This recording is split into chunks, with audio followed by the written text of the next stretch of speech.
Once again, good morning to all of you. Now it's good afternoon. तो हम शुरू करेंगे। हम उम्मीद करते हैं कि आप लोग पढ़ाई कर रहे होंगे, क्या है कि ना पढ़ने से वही हो जाता है कि आदमी होता नहीं, बाद में पश्चाताप क्या होता है जब चिड़िया चुप गई थे। इससे बढ़िया है कि बाबू पढ़ लो सब अभी। तो चार चीज नियम बना लो सब। पढ़ाई तो हम ये सब खैर करते ही रहोगे, लोग बताते भी रहते हैं कि कैसे पढ़ना है करना है, लेकिन दो चार नियम बना लो। लोग कहता है कि अपने दीवार पर एम बना के लिखो, लेकिन हम तो दीवार पर एम मत बनाओ। दीवार पर लिखो कि आज नहीं पढ़े तो भविष्य में 5 साल 10 साल के बाद क्या होने वाला है सबका लिख लो। अगर नाम जो तुम्हारा दोस्त है कल तुम्हें पूछेगा कि नहीं पूछेगा, परिवार वाला पूछेगा कि नहीं पूछेगा, समाज पटदार पूछेगा कि नहीं पूछेगा। तो एम बना से एम से क्या होता है, ध्यान रखना चाहिए एम है, ये एम है। लेकिन जब लिख लोगे कि ये नहीं पढ़ने पर ये एम पर क्या क्या हो सकता है और रोज उसको पढ़ोगे ना, तो फिर तुम्हारे अंदर में पढ़ने का जो जज्बा है, कंपटीशन निकालने का जज्बा है, वो जागृत हो जाएगा, वो आ जाएगा। ना होगा ना पढ़ापा लिखवा ना तो फिर वही बल हल बा। लोग पूछे लगे हम बाद में क्या हो पढ़ते रहा आँख फोड़ते रहा क्या भाई। तो उसको यदि लिख लीजिएगा कि सब जो नजदीकी दोस्त है तुम्हारा, नजदीकी परिवार है, जैसे बहन हुई, भाई हुआ, चचा हुए, गुतिया हुआ, ये सारा का नाम लिख लो पहले कि एम में, चाहे ये सब का बोलेगा। बाद में बाहर वाला बोलता है, पहले सबसे पहले शुरुआत करेगा घर वाला बोलना। तो एम के साथ साथ ये भी लिख लो। देखो तुम्हारा पढ़ाई में मन लगेगा और फिर जो खिलवाड़ होता है वो ना हो। एक और चीज है, लोग कहता है कि सुबह में पढ़ना चाहिए। सुबह का पढ़ने का मतलब ये नहीं कि तुम 5 बजे उठो तभी पढ़ो। सुबह का जो भी 1 घंटा उठते हो, जब तुम रात भर फ्रेश होकर उठते हो, तो उठते हो, 1 घंटा जो तुम्हारा पढ़ता है, चाहे 10 बजे उठो, चाहे 9 बजे उठो, चाहे 5 बजे उठो, 5 से 6, 7 से 8 तक जो भी टाइम उठ गए, वो 1 घंटा तुम्हारा गोल्डन पीरियड करते हैं। यदि उसको पढ़ लिए तो जो भी तुम पढ़े हुए हो रात को, खासकर कोशिश करो रात का चीज पढ़ाओ, उसको सुबह में रिविजन कर ले। अच्छा, सुबह में वो चीज पढ़ो जो सबसे डिफिकल्ट लगता है, जो सबसे मुश्किल चीज है। उससे क्या होता है कि आदमी जब तुम सबसे मुश्किल चीज से दिमाग फ्रेश रहेगा वही काम करो। और 2-3 चीज ध्यान रखो कि पढ़ाई का रट्टा मत मारना, कि कलम और कॉपी इसको हमेशा प्यार से रखो, समझे ना। आज जब पढ़ो तो मन में वो कल्पना कर लो कि हम फलवा को समझा रहे हैं। कोई भी टॉपिक से शुरुआत करो, मान लो कोई आज हम करेंगे मौर्य वंश की उत्पत्ति, तो लोग पढ़ लेते, वहां पर पढ़ लिए सामाजिक धार्मिक आंदोलन के बाद मौर्य वंश का उत्पत्ति। अब कोई दोस्त है तुम्हारा, कोई भी दोस्त है, पद्मा, नंदी, नंदन, चंदन, अभिनंदन, ठीक है ना, रघुनंदन, ठीक है ना, जितना अगर हम ले लो माथा बैठा लो, अच्छा रघुनंदन कोई सवाल पूछेगा तो हम क्या जवाब देंगे। पढ़ो और मन में ही उसको जवाब दे चल जाओ, देखना वो चीज याद होने लगता है धीरे धीरे। कोशिश करो, कोई आदमी आधा घंटा बात कर रहे हैं, मन नहीं चला क्या करल जाओ, यूट्यूब पर देख लो जो वीडियो, उससे बढ़िया है कि कलम कॉपी बैठ जा देखिए। जितना देखो देखो ये को जान लो, ये दोनों टिप है, खासकर ये वाला अंगूठा और ये वाला टिप, ये दोनों टिप से जैसे ही लगता है इससे तुम्हारा ध्यान सुधरता है। जान लो ये और ये ध्यान सुधारने वाला टिप है। लोग बताता नहीं है, लेकिन ये बताता है कि जान लो ये विद्या के लिए, शिक्षा ग्रहण करने के लिए जब दिमाग फोकस करना है तो इसका और इसका बहुत रोल है। जैसे कलम पकड़ते हो दोनों दबता है, एक्यूप्रेशर होने लगता है, और ये तुम्हारा माथा का जो पीछे का ब्रेन को एक्टिवेट करके फोकस कराता है। सर ये सब हो गया तुम्हारे बारे में कि कैसे कंसंट्रेशन करना है। आगे भी इस टॉपिक पर हम बताएंगे कि कैसे तुम्हारा ध्यान करना, फोकस कैसे करना है, हैंडराइटिंग कैसे सुधारना है, पढ़ाई में तुम्हारा एकदम याद कैसे जल्दी हो जाए, पढ़ने वाला टिप्स बताएंगे कैसे मेमोराइज करो जल्दी से, निमोनिक्स क्या होते हैं जिसे हल्का हल्का तुम याद कर लोगे कि कोई डिफिकल्ट टॉपिक को कैसे याद कर लिया जाता है। के साथ कुछ बताया कि मन में माथा में कल्पना कर लो कोई दोस्त के बारे में कि रघुनंदन, अभिनंदन, चंदन, और उसको सोचो कि हम उसको बता रहे हैं चीज, तो कैसे बताओगे। किताब बंद कर दी, मन कल्पना करो कि अभिनंदन सवाल पूछा कि 1857 क्रांति में वीर कुंवर सिंह की भूमिका, और उसी पर 5 लाइन उसको बोल दिए, और 5 लाइन तुमको जीवन भर याद रहेगा, कहीं बोलने का मौका मिलेगा तुरंत बोल पाओगे। कलम कॉपी का बताएं, ये दोनों उंगली का जो टिप्स होता है बड़ा ध्यान देना होता है। खैर अब हम लोग आते हैं आगे टॉपिक में। ये टॉपिक हम हमेशा डील करेंगे एक और चीज नया बताना चाहते हैं कि आप लोगों के लिए एक खुशी खबर है कि जो लोग कंपटीशन की तैयारी करते हैं, खासकर स्टेट पीसीएस है, बीपीएससी का, उन लोगों के लिए आज से नया मतलब टॉपिक शुरू करने वाले हैं। आपको ये मिलना शुरू हो जाएगा कंटेंट आज से, नेट के लिए भी शुरू हो जाएगा। तो स्टेट पीसीएस के लिए और नेट दोनों के लिए आप लोग को दिया जाएगा। अपने दोस्तों में ये सब बात फैला दीजिए ताकि लोग अधिक से अधिक जुड़े, अधिक से अधिक पढ़ें और आपको धन्यवाद भी दें। क्योंकि जान लो कि लोग कहते हैं कीड़ा भी होता है, रेशम का कीड़ा अपना एक धागा लेके जाता है। समाज में जियो, इस तरह जियो कि तुम किसी एक का भला करके जियो। जब तुम धरती पर ना रहो तो चार लोग कहें कि ये लोग नहीं, ये लोग इतना अच्छा काम करके गए हैं। जैसे रेशम का कीड़ा पेड़ पत्ता देखते हो, कुछ ना कुछ दे के जाता है, लोग छाया देता है पौधा। तो तुम भी कोशिश करो समाज को कुछ दे के जाए। ये बातें लोगों को फैलाओ कि भैया यहाँ नेट शुरू होने वाला है, यहाँ स्टेट पीसीएस का लोग तैयारी कर सकते हैं और यूपीएससी का तो दिए ही इंटरव्यू बार बार बताते हैं तुम लोगों को। और जीआरएफ है तो इसलिए नेट का तैयारी कराना बहुत आसान होगा तुम लोगों के लिए। खैर, अब हम लोग आते हैं जो बाकी उस दिन टॉपिक बच गया था। देखो ये टॉपिक जो मौर्य वंश का है बहुत इंपॉर्टेंट है। क्यों इंपॉर्टेंट है? ये मौर्य वंश इसलिए इंपॉर्टेंट है कि मौर्य वंश के बारे में एक खूबी कहो, खासियत कहो, भारतीय अर्थव्यवस्था, भारतीय राजनीति, भारतीय संस्कृति सारा में परिवर्तन। विदेश नीति जो आज देखते हो कि मोदी जी का विदेश नीति बड़ा प्रभावी है। जैसे तुम लोग के पास बगल में देश है, श्रीलंका से लेकर तुम म्यांमार से लेकर तुम्हारे पास जापान से लेकर ब्रुनेई से लेकर तुम्हारा इंडोनेशिया से लेकर जितना देश तुम नाम सुन ले लो साउथ ईस्ट एशिया में। तो ये मैप नहीं है, नहीं तो मैप से तुमको समझाते कि साउथ ईस्ट एशिया कहाँ है। उस सारे देशों आप लोग क्या कीजिएगा, मैप इतिहास पढ़ो तो मैप का ध्यान रखो क्योंकि ये सब चीजें बड़ा काम आएगा। तो मैप देखा करो। जो भारत का जो समय ये मैप था, ये वाला आज ये देखते हो भारत का,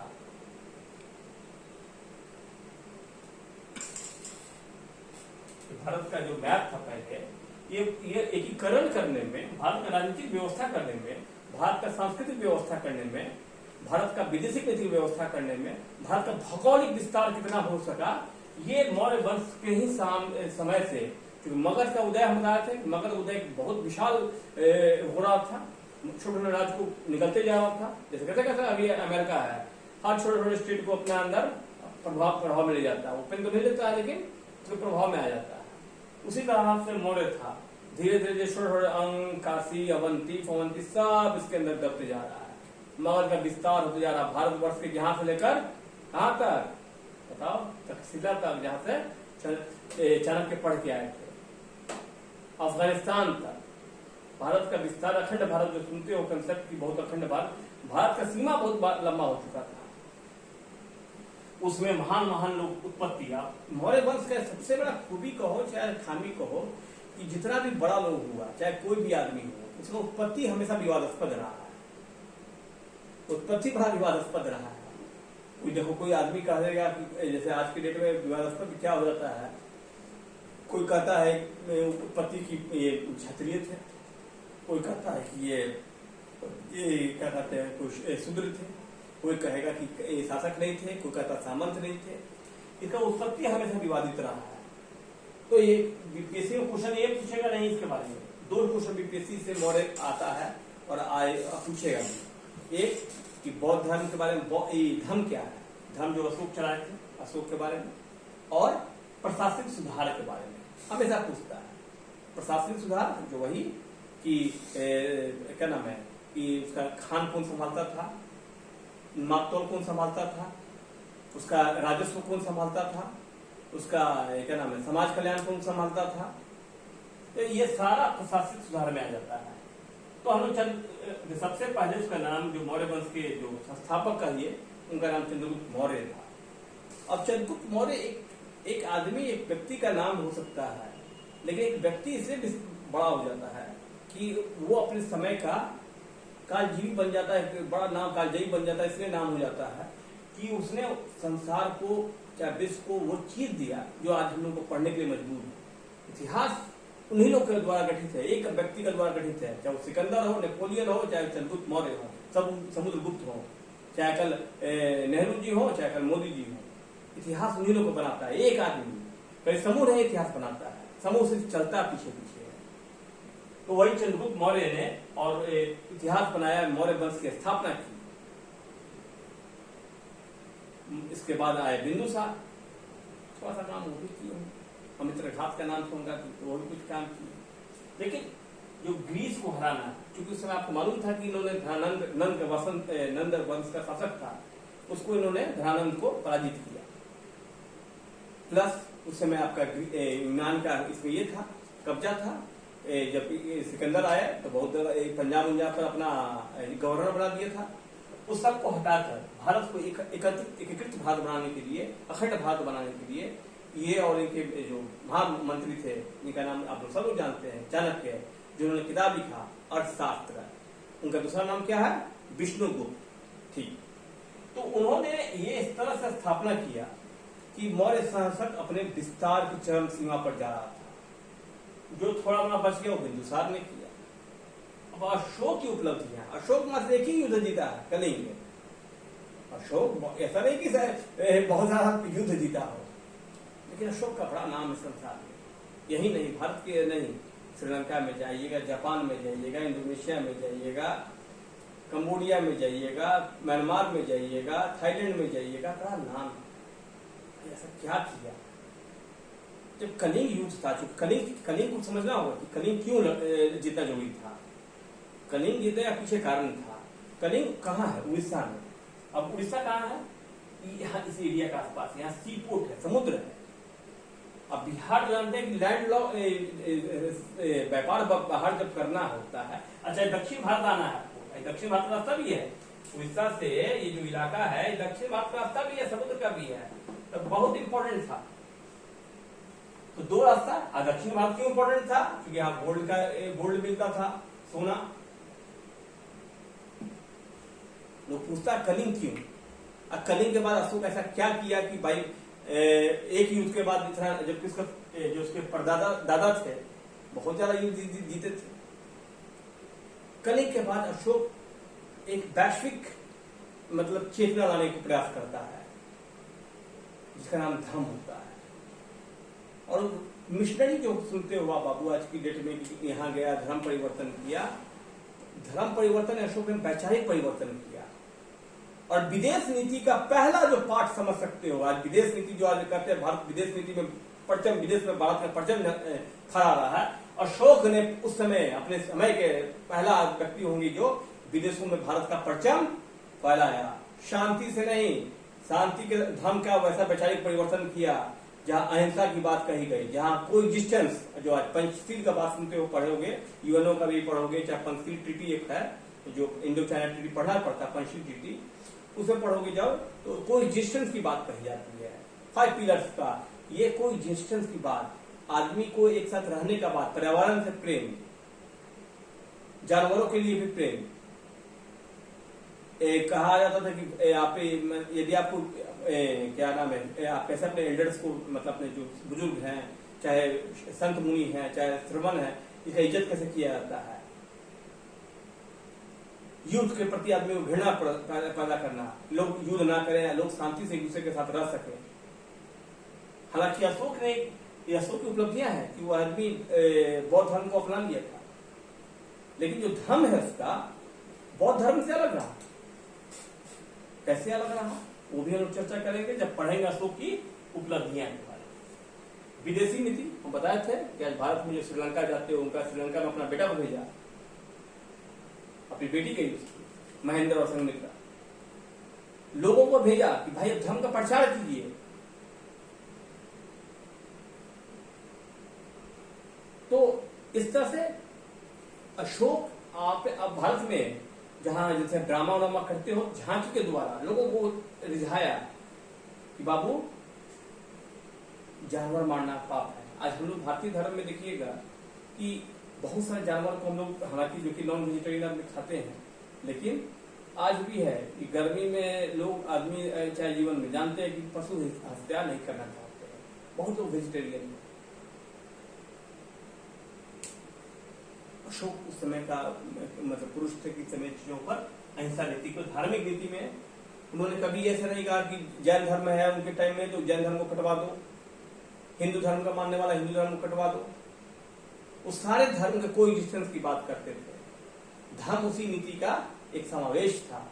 हिंदू धर्म का अच्छाई का कुछ समावेश था, कुछ बौद्ध धर्म का चीजों को लेकर अपनाए थे, कुछ जैन धर्म हो सकता है अपनाए होंगे, अपना ये स्पष्ट नहीं बोल सकते हैं, क्योंकि उनका एक सोच था कि धर्म नीति में विदेश नीति और धार्मिक नीति को बड़ा बैलेंस तरीके से चला।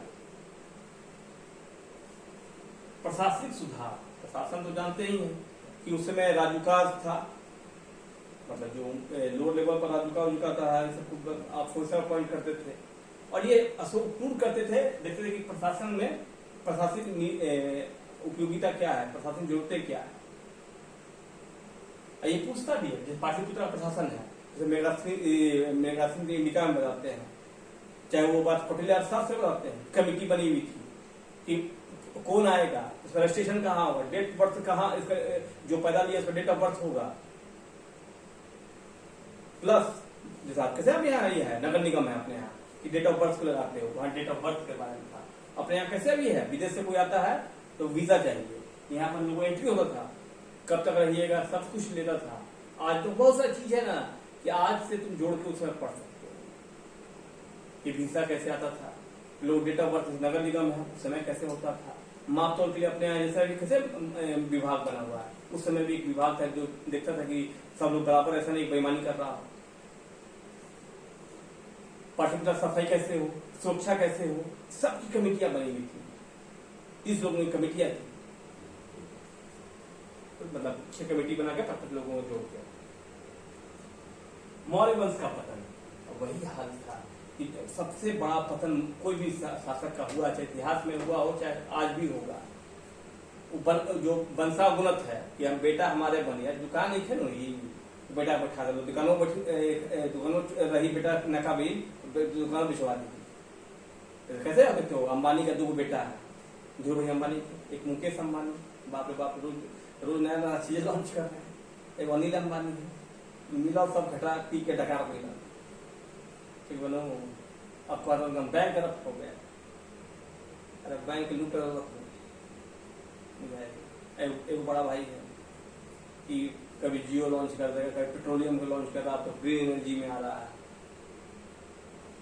अब उसके बाद जो तुम्हारा फ्यूचर कंपनी नहीं हो पाई, जो बियानी की थी, उसके बाद इसका भी शुरुआत करेगा। अब देखिए जाए तो रिलायंस ट्रेंड, रिलायंस बाजार आ ही गया सब कर रहा। चलो अब आते हैं पुष्यमित्र सुंग। ये मौर्य वंश का जो पतन हुआ, इस पतन में सबसे बड़ी यदि कोई कहा, बहुत सारा कारण है, कोई कहता है अशोक का नीति है, कोई कहता है अयोग्य उत्तराधिकारी थे, कोई कहता है कि भाई अर्थव्यवस्था इतना नहीं था कि उसका बोझ नहीं सह पाया, तो बहुत सारा कारण था, 3-4 कारण थे। फिर दूसरा लोग कहता है कि ब्राह्मण का, क्योंकि जैन जो भी मौर्य थे जैन धर्म या तो बौद्ध धर्म को अपना रहे थे, तो एक पुष्यमित्र सुंग को कहता है लोग कि वो भी उसके सेनापति था जो अपने राजा को मार दिया, जो मौर्य वंश के राजा अंतिम राजा को। राजा को सेना के सामने मार देना बेहद को, और राजा और कोई हल्ला नहीं कर पाया, इसका सेना भी काफी परेशान हो रखी होगी। अभी तो किसी सेनापति ने मार रहा है और सेना चुम भी नहीं बोल रही है। इसका मतलब गांव में देखा कि क्रिमिनल माना जाला, आदमी का बढ़िया थे, वही हाल कुछ हुआ हो। तो पुष्यमित्र सुंग को उसका रिएक्शन मानिए, चाहे ब्राह्मण धर्म का स्थापना मानिए, चाहे उस समय का संतोष मानिए, चाहे जो भी कहा जाए, लेकिन उसके बाद पुष्यमित्र सुंग है, बड़ा इनका नाम इनका भी है। पता है लोग ब्राह्मण धर्म को पूरा प्रतिष्ठित करने का नाम इन्हीं की उपलब्धियों में आता है। इनका एक पुत्र था, उसकी बड़ी उपलब्धियां, जो सांची स्तूपा देखते हैं, जब बड़ा नाम सुनते पढ़ेंगे इतिहास में, चाहे किसी मौका मिला हुआ घूमने का तो जाइएगा, बहुत वहां काम किया। हमारे लोग कहता है कि बौद्ध धर्म को बहुत प्रताड़ित किए, तंग किए, स्वाभाविक था कि बौद्ध धर्म राइज पर था, पुष्यमित्र सिंह ब्राह्मण धर्म को स्थापित करना चाहते थे, तो कुछ ना कुछ तो प्रतिक्रिया होगी। अब प्रतिक्रिया में तो कुछ ना कुछ हो ही जाता है। तो लेकिन बौद्ध धर्म के साथ सांची का स्तूपा उदाहरण है जहां पर इन्होंने बौद्ध धर्म के लिए भी काम किया। हालांकि समय के टाइम में यह बलि फिर से पुनः स्थापना धीरे धीरे शुरू हो जाए। सांस्कृतिक दिन बहुत बड़ा दिन है, सांस्कृतिक वही दिन ब्राह्मण धर्म का पुनः स्थापना, यज्ञ की स्थापना, फिर से ब्राह्मण धर्म को फिर से स्थापना करने, लोगों में एक बार फिर से इसके प्रति रुझान विकास करने, और इसके टाइम में काफी का लिखा भी गया है। इसका टाइम है कि ग्रीक का जो इन्वेजन था, मतलब यूनान का इन्वेजन, आक्रमण, उसको भी इन्होंने रोकने का काम किया, इनके पुत्र ने। उसके बाद अच्छा शकों की भूमिका, अब ये बड़ा इंपॉर्टेंट है। भारत में आप देखिए जो आक्रमण है हमेशा होते रहा, लेकिन क्या था, इस जो सबसे पहले ग्रीक है जिसका हम बताते हैं, पुष्यमित्र सिंह उसको धकेल के बाहर दे दिए। भारत का सबसे बड़ा उपलब्धि क्या रहा है कि भारत हमेशा लोगों को आकर्षित करते रहा अपने, चाहे विद्वान लोग आए और चाहे बेईमान लोग आए, लेकिन आया सब लोग, चाहे से विद्वान ग्रीक सब आए। ये लोग जब भारत आए तो भारत का धरोहर, सांस्कृतिक सब चीजों से देख के, धरोहर से देखकर बड़ा प्रभावित हुए, आकर्षित हुए, और इन्होंने भारतीय धर्म को धीरे धीरे स्वीकार कर लिया। लेकिन जितना भी आए, शक आए चाहे ग्रीक आए, बौद्ध धर्म से ज्यादा आकर्षित हुए। हम आपको उसी में बताते हैं, बौद्ध धर्म समानता की बात करता है, जाति विभेद को कम मानता है, उसको लगभग नहीं मानता है। और जो इंडो ग्रीक शख्स जो आए, हालांकि ब्राह्मण धर्म में भी लोग अपनाया, लोगों ने अपनाया, ब्राह्मण धर्म को भी अपनाया, तो हालांकि लोगों को कहा गया कि फॉरेन क्षत्रिय थे, मतलब कि जो कि क्षत्रिय थे पहले, लेकिन वो अपने स्तर से गिर गए, ब्राह्मण धर्म में थे। लेकिन बौद्ध धर्म ने उचित सम्मान दिया, उन्होंने उचित सम्मान दिया कि इसलिए इस लोगों ने ज्यादा उस धर्म को अपनाया।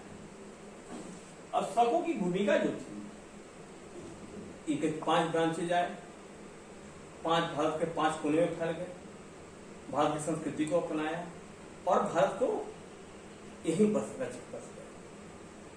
अब भारतीय नाम, भारतीय पहनावा, भारतीय खान पान, भारतीय वेशभूषा, भारतीय रीति रिवाज, भारतीय परंपरा, सारा को अपना लिया।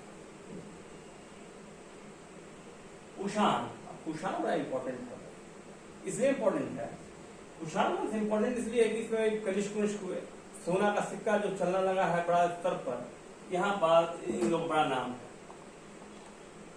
बौद्ध का जो मूर्तियां, 1st सेंचुरी एडी का बात हो रहा है, बौद्ध की जो बड़ी बड़ी मूर्तियां मिलती है, इन्हीं के टाइम में शुरू हो जाती है। ये चुना मथुरा का जो इलाका है, जो आप यूपी मथुरा का इलाका है, यहाँ पर बौद्ध धर्म की मूर्तियां बन रही है। बौद्ध धर्म अब सिंपल धर्म से पूजा पद्धति वाला धर्म आना शुरू हो जाता है।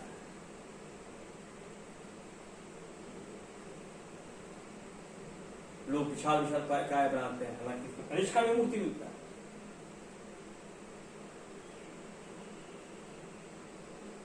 कनिष्क के जो कुषाण में है, जो कि व्योमकाटविसेज लोग का नाम सुनिएगा, व्योमकाटविसेज लोग का, तो उन्होंने शंकर जी को भी पूजा किया, उनका फोटो साथ में करते हैं।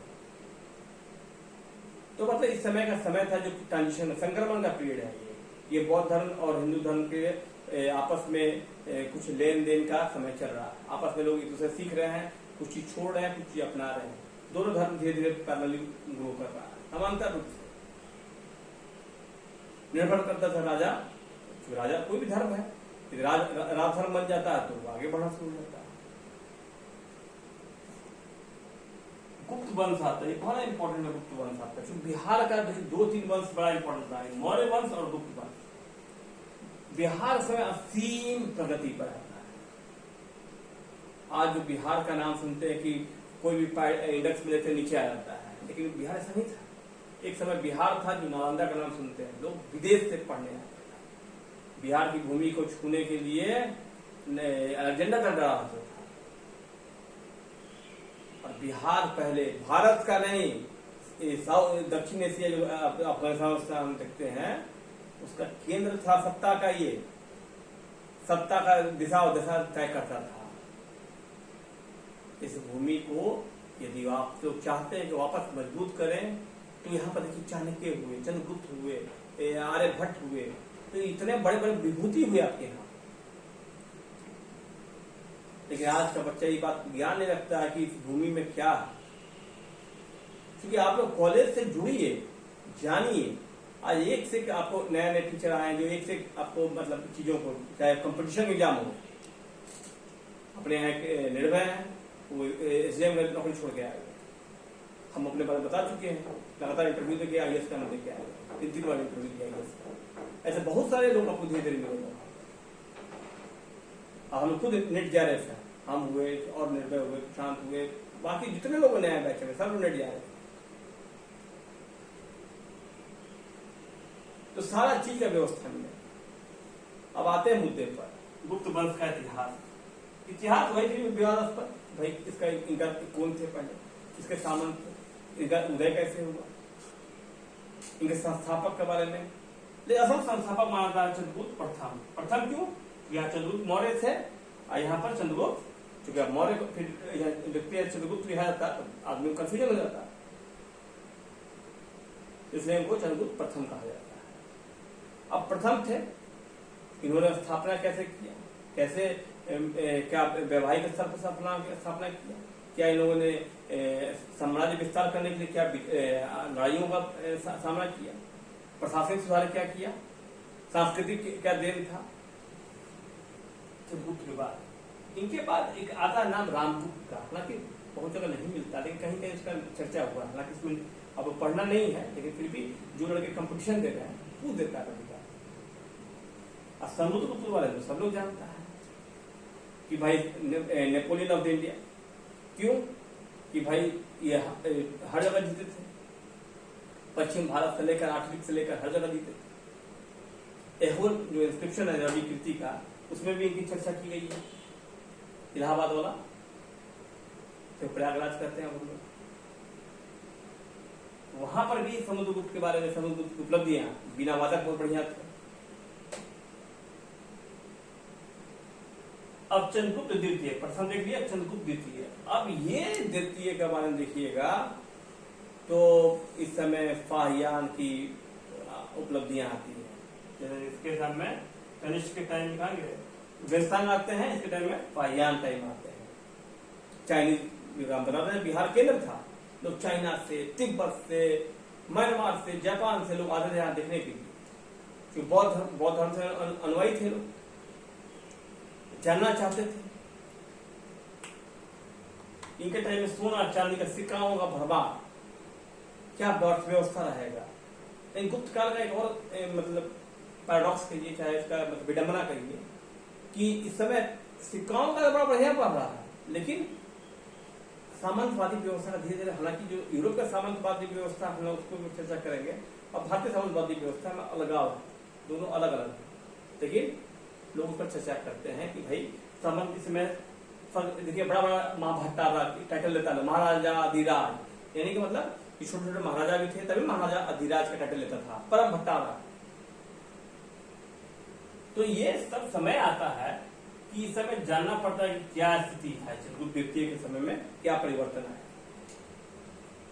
छोटे छोटे एम्पायर बन रहे, छोटे छोटे सामंत टाइप से। स्कंदगुप्त, इसके टाइम में भी कहा था यूनान का हमला, इसक का हम लोग का हमला हुआ, इसको उन्होंने वापस कर दिया। कुमार गुप्त का नाम आएगा, फिर पूछेगा। अब एक और सवाल बनता है हमेशा, गुप्त काल का प्रशासनिक वही है कि गुप्त काल प्रशासनिक देखिएगा, मौर्य जैसा विस्तारित नहीं है। जब प्रशासनिक पढ़िए आप तो मौर्य से कंपेयर करके पढ़िएगा, क्योंकि जो लड़के बीपीएससी दे रहे हैं, ध्यान रखिएगा सवाल पक्का पूछा और चेक कर लीजिएगा जाके इसके और इसके प्रशासनिक में क्या अंतर था। तो जितना इनका प्रशासनिक स्तर हर स्तर पर बढ़ा हुआ था, लेकिन देखिएगा इन लोगों प्रशासनिक में एक आदमी, जैसे इसका जो इसका हरिशेन, जो उसका समुद्रगुप्त का ही था महामंत्री, बहुत सारा विभाग एक ही आदमी में सीमित था। राजकुमार यहाँ पर बहुत सारा पद होल्ड करता था। यहाँ पर हर विभाग का अलग अलग बना हुआ है, जैसे डिफरेंशिएशन कैसे अभी है कि भाई शिक्षा विभाग अलग है, कला विभाग अलग है, वित्त विभाग अलग है, पर्यटन विभाग अलग है ना, खान विभाग अलग है, समाज कल्याण विभाग अलग है। तो यहाँ पर उतना नहीं बंटवारा है। यहाँ भी अमात्य थे, यहाँ भी अमात्य थे। अमात्य जो मंत्री लोग का जैसे खड़ा होता है, नंबर 2 पर कौन है, जैसे अपने है ना नंबर 2 पर होम मिनिस्टर अमित शाह जी हैं, उस अमात्य लोग होते थे नंबर 2 पर। अब सांस्कृतिक सुधार बड़ा इंपॉर्टेंट गुप्त काल का, क्योंकि गुप्त काल को कहा जाता है कि स्वर्ण युग कहा जाता भारत का। काहे भाई स्वर्ण युग कहा जाता, लोग सब सुना उस समय धरती हो गलती थी क्या, सब पास सोना था? ऐसा नहीं, कुछ लोगों के पास हमेशा सोना रहा है, स्वर्ण युग रहा है, क्योंकि उसके पास सब उपलब्धियां हैं। आज भी कुछ लोगों के लिए बहुत स्वर्ण युग है कि नहीं? किसी के पास एंटीला है, मर्सिडीज से घूम रहा है, कोई मारे खा के घूमता नू, तो सड़क पर सब वो चलता है, मर्सिडीज भी चलता है, कहीं पर मार भात खा के पैदल चलने वाला भी। तो स्वर्ण युग किस काल में था? क्योंकि इस समय बहुत सारा सांस्कृतिक साहित्यिक रचना हुई है। अभिज्ञान संकोतलम वगैरह जितना नाम सुनते कालिदास का, इस सब इस समय शुरू हो चुका है। साहित्य का गजब का रचना। इस समय देखिएगा कि खेती का विस्तार हुआ, हम बताते हैं छोटे छोटे महाराज बन रहे हैं, छोटे छोटे सामंत बन रहे हैं। तो सामंत पे देखिएगा जब छोटा छोटा, जैसे आप देखिए गांव में बंटवारा था, जमीन का बंटवारा हो जाता है, तब हार्वेस्टर कहाँ चाहिए, बैल में जुटती, तो बैल जब जुटे लगी तो ट्रैक्टर जाए ना, तो खेती का विस्तार होता रहा। पहले शूद्र खेती नहीं करते, लेकिन इस समय देखिए शूद्र भी खेती कर रहे हैं, और खेती का विस्तार। अब लोग जंगल काट रहा है, खेती का विस्तार बढ़ रहा है, क्योंकि छोटा महाराज हो रहा है, तो टैक्स चाहिए, कहाँ से आएगा, इन्हीं से आएगा जी। तो ये समय ये था। तो यही आप लोग का देखिए, आप लोग जानते हैं बीए सेमेस्टर 1 में है, पार्ट 1 में है, उसका 2 भाग है। पार्ट 1 जो अभी बता रहे हैं, सेकंड है मध्यकालीन यूरोप। तो मध्यकालीन यूरोप पर हम लोग कल चर्चा करेंगे। और कितना चीज जान लो, सब जो सिलेबस जानेंगे वो आधा कंसेप्ट जानेंगे कि कहाँ पढ़ना है, क्योंकि ये सवाल जो पढ़ेगा वो पीएससी का भी तैयारी यहीं से हो जाएगा, उसका मेंस का तैयारी कम से कम तो हो ही जाएगा, पीटी का तैयारी तो खैर करा ही देगा। इसलिए मेरा यही अनुरोध रहेगा तुम लोगों से कि खूब ध्यान से पढ़ो और आगे बढ़ो। अरे कॉलेज जो है ना, कहीं भी इतना बेहतरीन टीचर अभी तुमको कहीं नहीं मिलेगा जो तुमको ज्ञान को मिल रहा है। इसके साथ बहुत बहुत धन्यवाद तुम लोगों का, सब लोगों को धन्यवाद। सब लोग आगे बढ़ो, स्वस्थ रहो, मस्त रहो और हमेशा व्यस्त रहो।